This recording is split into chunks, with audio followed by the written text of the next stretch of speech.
Hi and welcome everyone to Recovery, the Roundtable, Supply Shortage Edition. I'm Alain Kapatashungu, and I'd like to welcome Tami Bonnell, Chief Executive Officer at Exit Realty Corp International, Kate Rossi, Senior Executive Vice President of the Southeast at Coldwell Residential Brokerage, and Anthony Hitt, President and CEO of Engel Volkers America. Thank you guys for being here today. Thank you. Thanks for having. Absolutely. It's our pleasure. It's a treat. So I'm sure you know, maybe you're familiar with this saying. There's always an opportunity with crisis.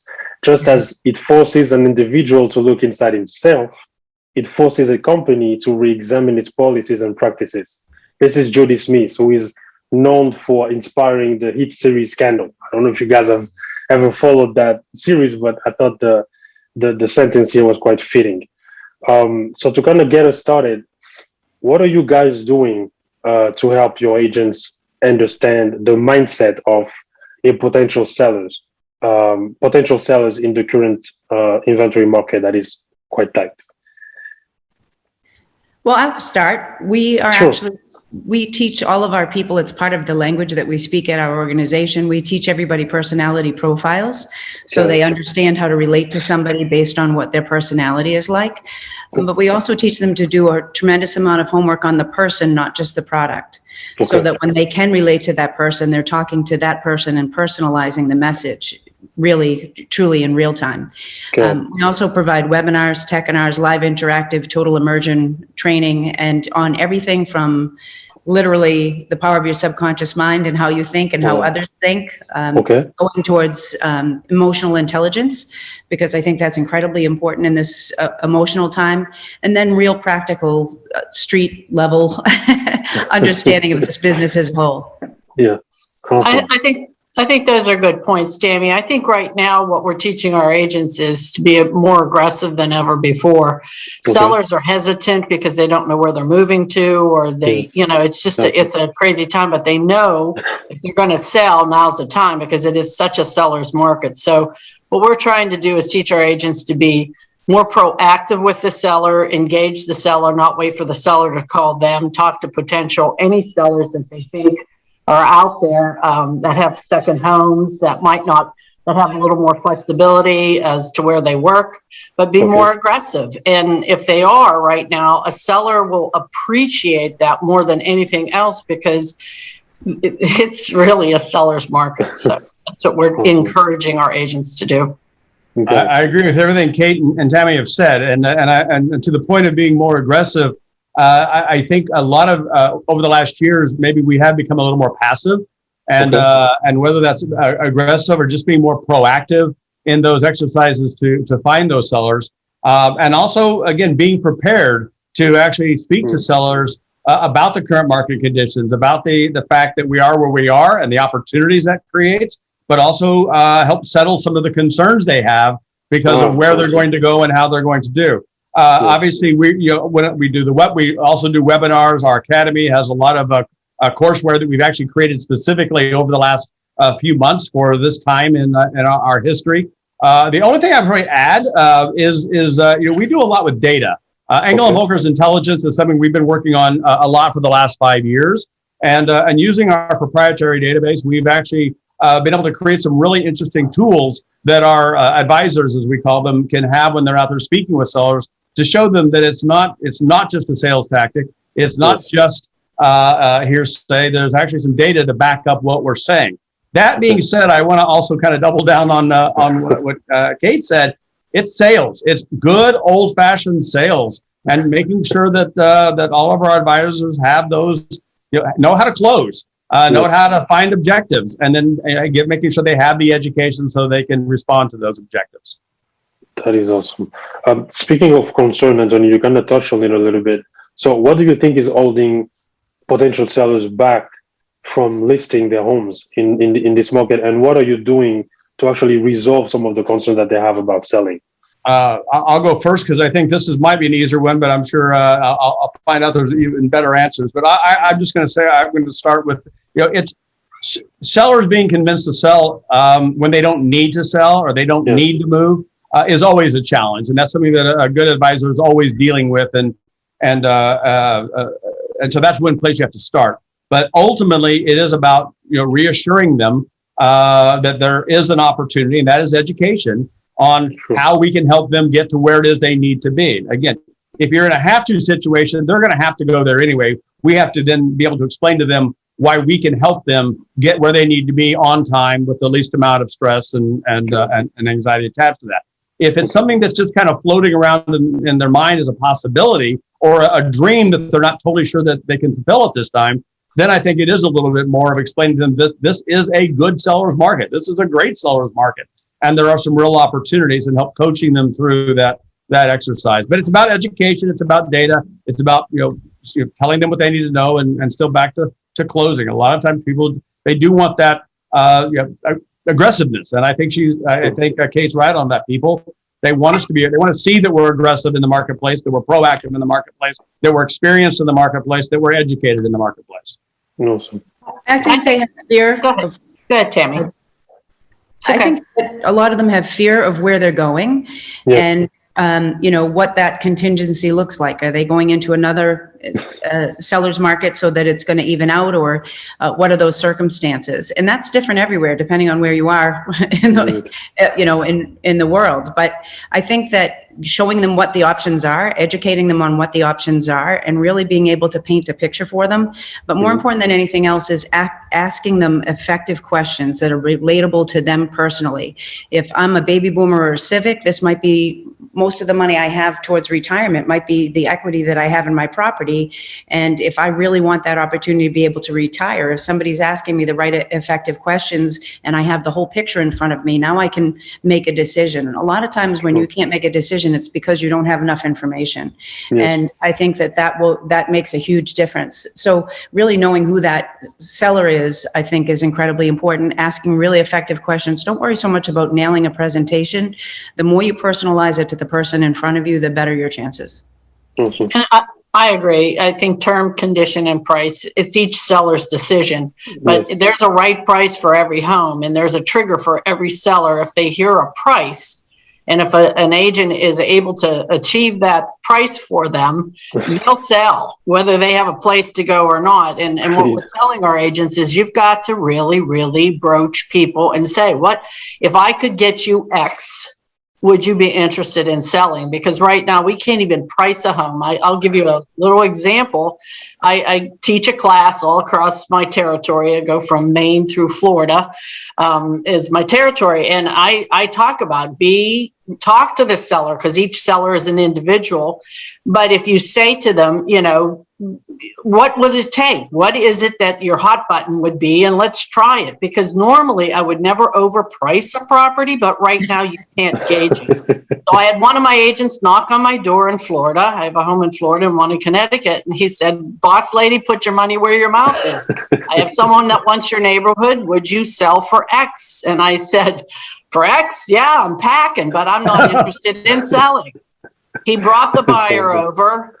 He brought 4 different offers, and I kept saying, no, you told me X, and I'm only selling for X because I don't want to sell. Yes. The guy came back with final and best. I said, I guess we don't have a transaction, but thank you. I appreciate everything you did because I don't want to sell, but if I could get X, I would. I am now packing. I sold my home. Terms, condition, they're closing when I want to close, but I had no intentions of selling. So that is why right now, every agent out there, Coldwell Banker, we are training them to go after the client and find out what the hot button is. And if that is achievable, trust me, people will figure out where they're going to go. They will, because terms and condition. Terms could be, I'm going to lease back.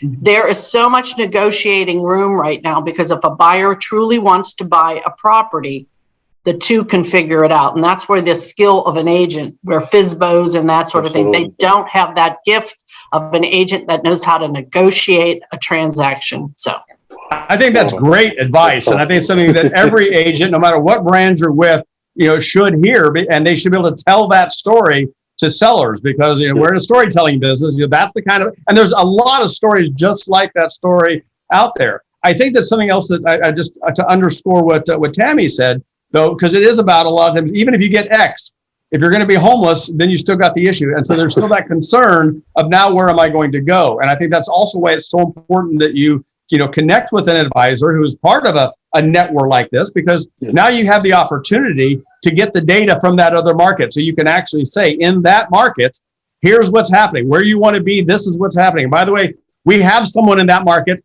helping me get this information who can also help you make this work, and we can coordinate all this together.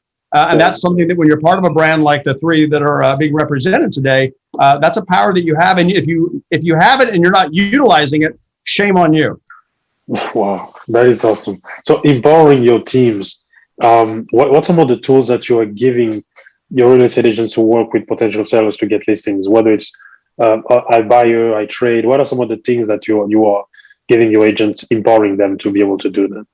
I'll go first now. Sure. Real Vitalize. Coldwell Banker created this program. It's called Real Vitalize, and I think other companies have something similar, but ours is pretty powerful. And believe it or not, there are listings sitting on the market right now that are not selling. Wow. So and at any price, and normally it's condition. But the seller doesn't want to put any more money into it. So Real Vitalize, we actually loan them the money. Okay. It's a percentage based on the commission. We loan them the money until closing to fix the property up. So they're not taking anything out of pocket until time of closing. To me, that's one of the greatest tools right now. And we're getting a lot of people to fix their houses up because they think they can get X right now, but it needs a little fluff.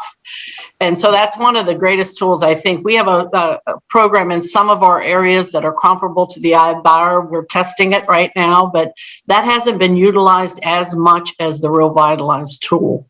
Got it. Awesome. Okay.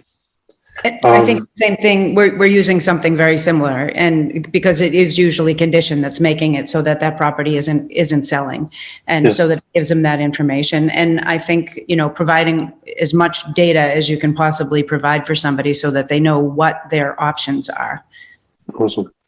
So I would follow the same points. I mean, it's about helping the seller do what they need to do so they can get X, whether that be a program like the Revitalize program or the others that are available, or the information, the data, the presentation, techniques, as well as the collateral pieces they need to tell that story.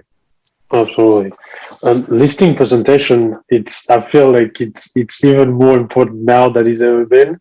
What are you doing to reassure sellers that your agent's actually competent to help them evaluate multiple offers that they can get with issues like earnest money, financing contingency? Tami, you touched a little bit about it earlier on. Like, what are you doing to empower again still your agents in order to make sure that those guys are competent when they go and meet with the sellers?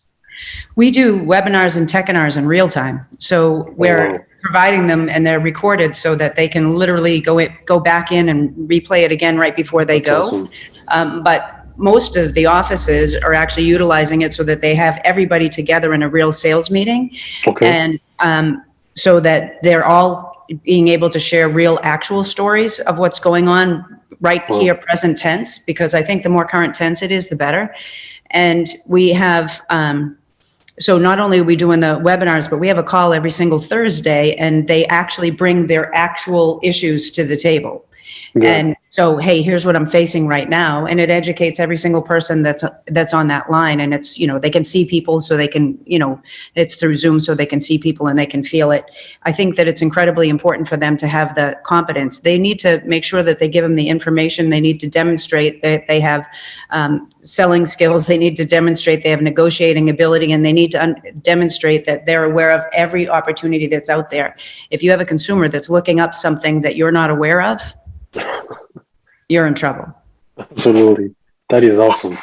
I think an agent today, and it's always been this way, but I think they really do need to do the presentation. They need to talk about the full service, how they have, a mortgage provider, they have a title service, they have inspectors, they have all these things that they're going to provide the seller to make it somewhat seamless. Because let's face it, there's buyer fatigue and agent fatigue right now because of the multiple offers. So you need someone that is really, really dominant in the market market where they say, okay, I'm going to take care of everything. It's going to be confusing in the beginning because we'll probably have some multiples, but I will be with you every step of the way. And if an agent isn't doing a full presentation, they are doing a disservice to the seller, because I think after everything's said and done, it's the ease of the transaction that the seller is paying us for. And I think some people, because of COVID, or they've gotten lazy or whatever, they're not doing a full-blown presentation. And you got to talk about the full service that you provide for what you do for a living. Yeah. And I think asking effective questions of what it is that are priorities to that consumer is incredibly important. You definitely need to make the presentation and demonstrate your skill set, but I think you need to ask effective questions, because a priority to one person may be a totally different priority to another one.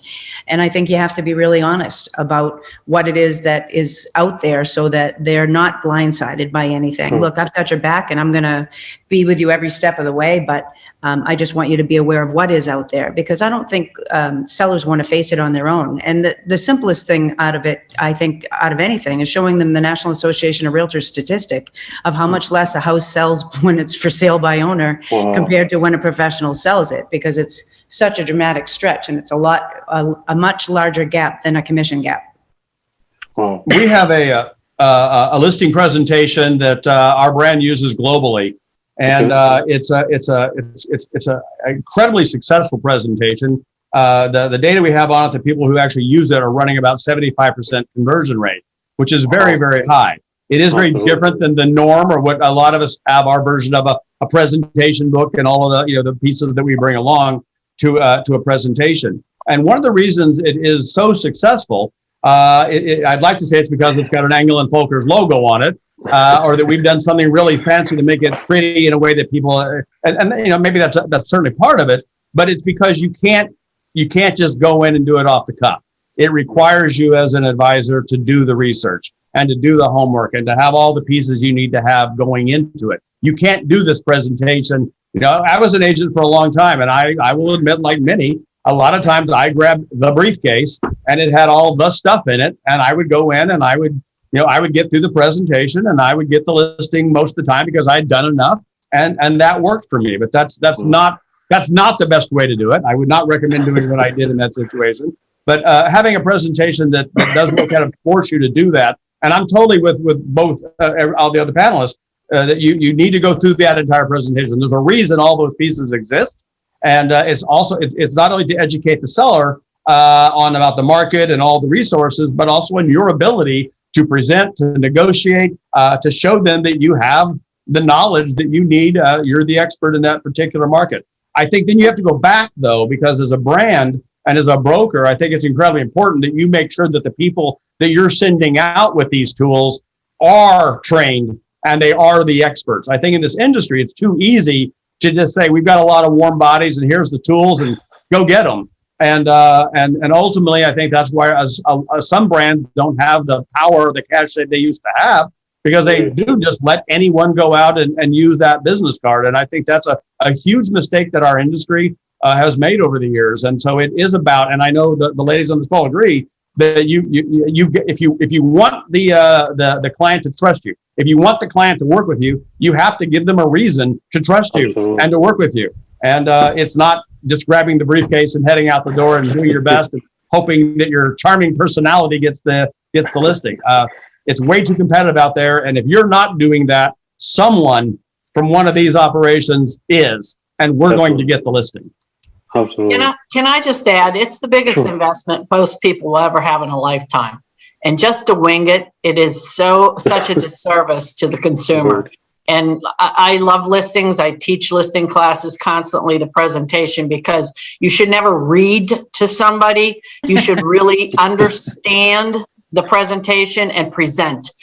IBM years ago, they used to train their people 6 months before they'd let them on the floor to sell a copy machine. We're selling the biggest investment most people will ever have in a lifetime. And we go get them, slugger. That is not the way it should be. And we try very hard to do training. And that's why I personally teach the listing presentation all across the United States, because I just believe so much in what we do, but you shouldn't read a presentation, you should present. Absolutely. And I think it's something that our entire community needs to get behind. And if you're not willing to do the work, if you're not willing to be that agent, that advisor, or that leader that requires that, then you probably don't belong with one of the shops that these brands are representing, because it is a disservice to the customer. It also hurts the reputation of our industry, and hopefully it also dilutes the power of the brands that we all bring to the table, which should be part of the story that helps them get it over the finish line. You know, one more thing, and that is we have, right now, there are 1,500,000 realtors in the United States. And that's the highest number, highest number ever. We're going to do about 6.1 million transactions across the United States, which is the highest number since 2006. And, but a lot of those people don't do any transactions. They saw an opportunity and jumped in. And we have a wonderful opportunity right now, if we really pay attention to being good at what we do, to prove our worth. And that's an incredible opportunity. And the last thing in the world we want is to harm that reputation by having people be out there that didn't fine tune their skills. They just came in because they thought that it would be an easy way to make money. Absolutely. And I put this on leadership because I believe we all say this, and I think we all believe that. And I hear that a lot. But for some reason, if you go into, probably we have some of those shops as well, we don't all follow that. And I think if we did, we would all be much better for it. And I think the consumer is going to demand that even more and more. And by the way, people are always worried about being disrupted. This is how you make sure you're not disrupted. You be the advisor, be the agent that the three of us are talking about. Yeah, absolutely. You cannot disrupt skill set and personalization. You can't. Agreed. Here. That I completely agree with. So in all of this, what do you think the role of low interest, the role that low interest rates played in this supply shortage, in your opinion?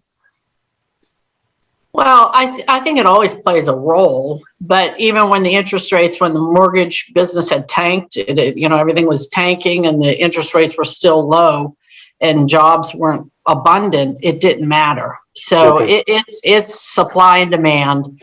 Right now, there is a flowing of money, and things are happening in the world, and people are working. But if that comes to a screeching halt, which is possible at any given time, it doesn't matter what the interest rates is. Now they can afford to buy more home because the interest rate is lower, and that is always a plus. So if it goes up a little, that first-time home buyer might not be able to purchase the higher price range that they're looking at today. So that's the affordability of it. But I think right now the interest rates, they're almost second to what's happening right now. There's a lot of cash buyers. There's the baby boomers that are buying the secondary home or buying the home for their children. I mean, there's a lot of cash flowing right now that, mortgages are great. Everybody, it helps people, but I think it's just the affordability of what people can purchase if they're depending on a mortgage as opposed to what the rate is. But, the one thing I will say, though, is that rents are going up. And if you have a fixed mortgage, your payment is leveled. And I do think people are looking at that. Right now, there's so much emotion out there because there is so much demand. I don't think it's as big of a piece of the puzzle as it would be at other times. But that idea of having a fixed payment and knowing exactly where you stand month in and month out, it's the best way for any human being to build true family wealth. And so knowing exactly what to expect so that they can start building equity into something instead of lighting money on fire. But I don't think it's as big of a deal as people are pointing it out to be, the interest rates. I would just restate everything that's just been said. Ultimately, it either does provide benefits or some disadvantages when it's at a different point. But the reality is buyers need to buy and sellers need to sell, and it's still supply and demand. Absolutely. People move because of their circumstances. People move because of their circumstances, so they're going to move all the time. People worry that we're never going to have any business. Business will never come to a standstill because everybody will always need housing. So then it's just understanding what their circumstances are. Great.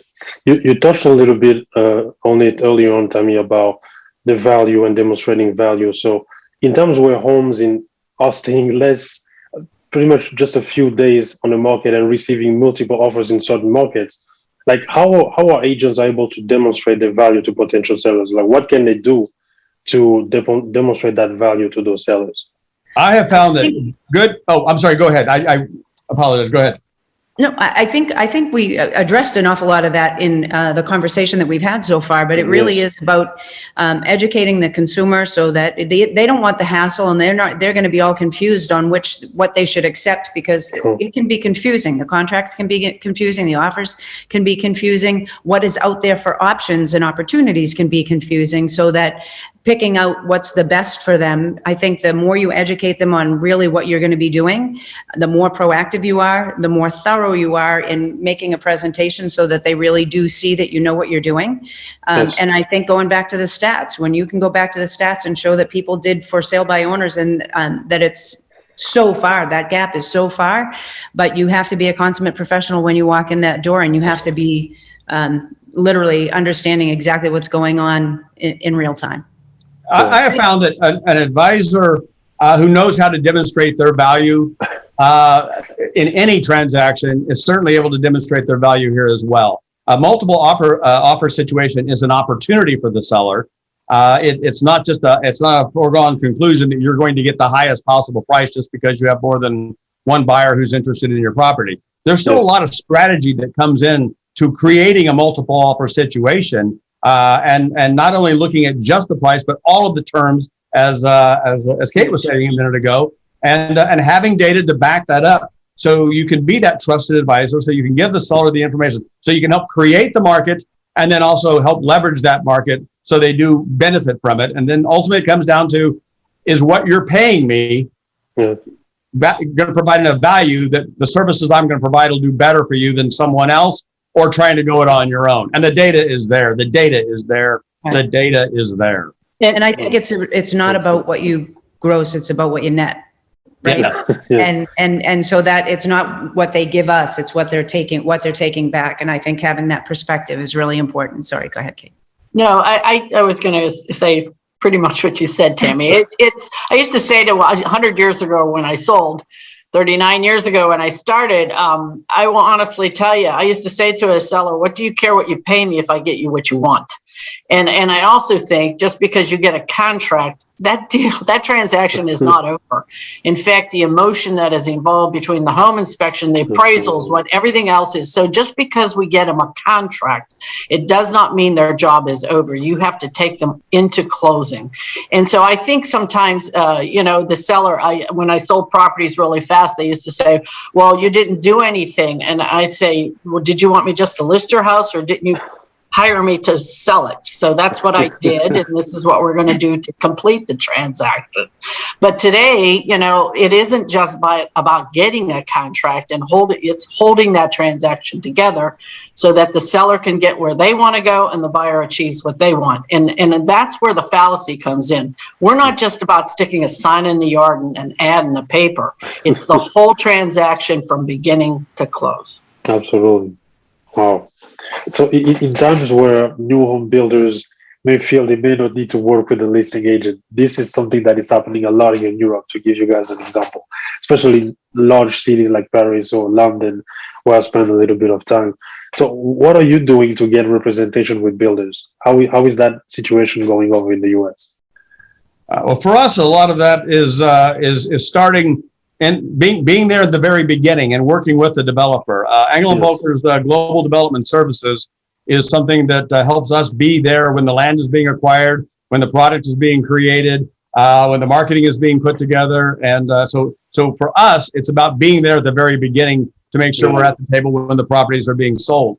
But again, I think it comes back to if we're not there when that property is being developed, it's still about educating. It's about educating that seller, who happens to be a developer in that situation, on what you can bring, the value you can bring to that transaction, how you're going to help them achieve their goals, very much like you would with an individual consumer. Got it. I like to point my agents to get the lots that haven't sold in those type of developments when a builder doesn't want to work with you, because sometimes they have their own team. So I always say, go after the lots that are sitting there and ask that seller if they'd be interested in giving you a couple of those lots that you can take care of. Once you get your foot in the door with a builder that has like a stigma against whatever using a real estate agent, they'll trust you then. But some of these large, massive builders, they're never going to, but everyone looks at new. You should know what the product they have. Everyone wants to see new, but a lot of people don't have the luxury to wait. So I would not stray away from new construction. I would try to engage it. But once in a while, if you get your foot in the door, some of these builders will engage you. And some of the prime builders, the ones that are custom builders, they definitely use a real estate agent because they understand. But the tract builders, normally they have their own team. Yeah. Well, and I think that there's a big difference between the large developers that are out there that have an enormous team and that are doing things in multiple locations and really large projects, and somebody that's building a couple houses here and there, or doing the custom build. We always recommend that if you're going to represent new construction, you have a new construction designation so that you can really understand how to have a conversation with that builder or with that developer. But because they definitely do speak their own language, but where is the highest and best use of that person's time? Yes. They're better off doing what it is that they do best and delegating the rest. So if they don't already have a sales team, get a new construction designation if that's the game plan, because you've got to be able to paint a picture for somebody. Absolutely. To kind of get back on, I think Kate was talking about it a little early on. What are you doing to help potential sellers find places to go if they sell? Like any submarkets out there that you guys have identified? What are you doing? Is it rental, senior communities, foreign? In what direction are you pinpointing them once they sell their homes? I think it's all of the above, Alan, to tell you the truth. It's rentals, it's temporary housing, it's hotels, it's family relatives, it's second homes, whatever it takes. And sometimes the lease back into the property.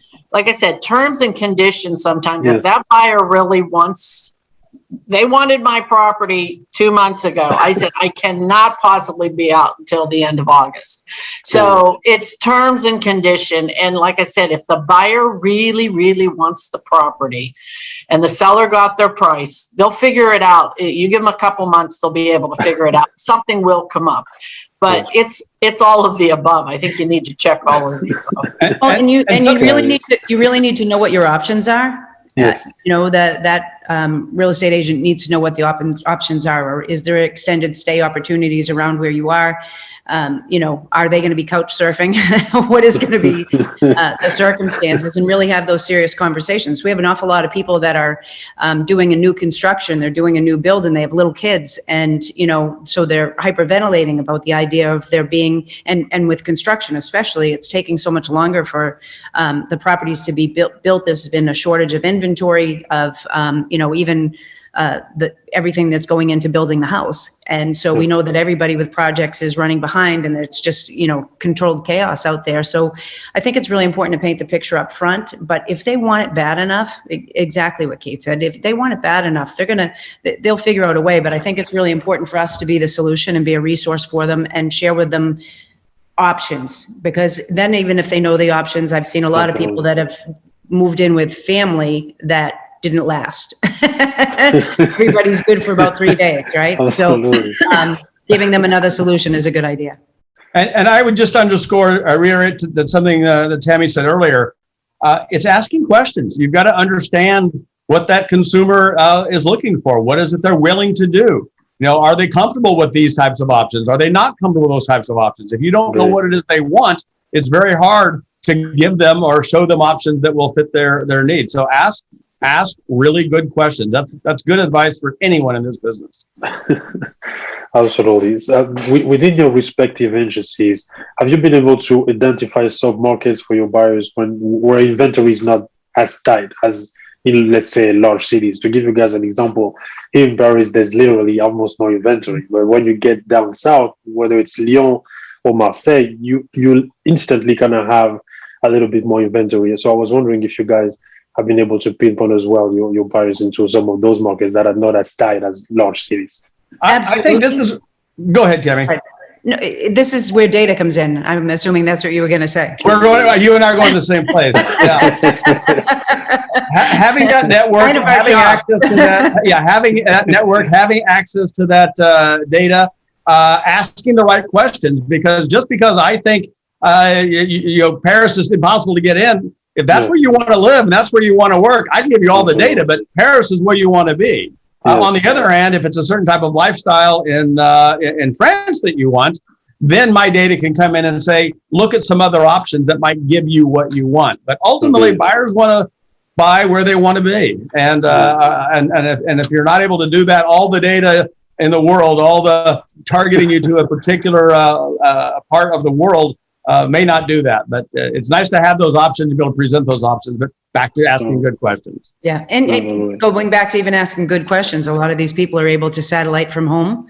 And, you know, more than 40% of the population is able to satellite from home at least 3 days a week. So if they're able to do that, the commute isn't going to be so bad if it's only going to be 1 or 2 days, right? But you have to ask those questions up front and be really aware of it, because we've seen a lot of people that have moved further out and are really sorry they did, right? That, you know, once they're measuring their commute, once they're seeing all the other things that go with it, they don't have that lifestyle, you know, getting the phone call, they rolled up the sidewalks at 8 o'clock. So I think that it's really important to just really have that serious conversation. But some people, especially for the price point, are willing to move out that further distance. So where you didn't cover as much area, where a specific agent didn't necessarily cover as much area, I think it's really important for them to be aware of a larger piece of the pie, even if they're not going to represent that person if it's too far out. Absolutely. Okay, Tami, Anthony, thank you so much for the time that you've given us today. We started this roundtable because we've been hearing from some of our audience and customer people who were just curious about. So we pretty much just asked a question like, what is the one thing that keeps you guys up at night? And it was an overwhelming listing more properties.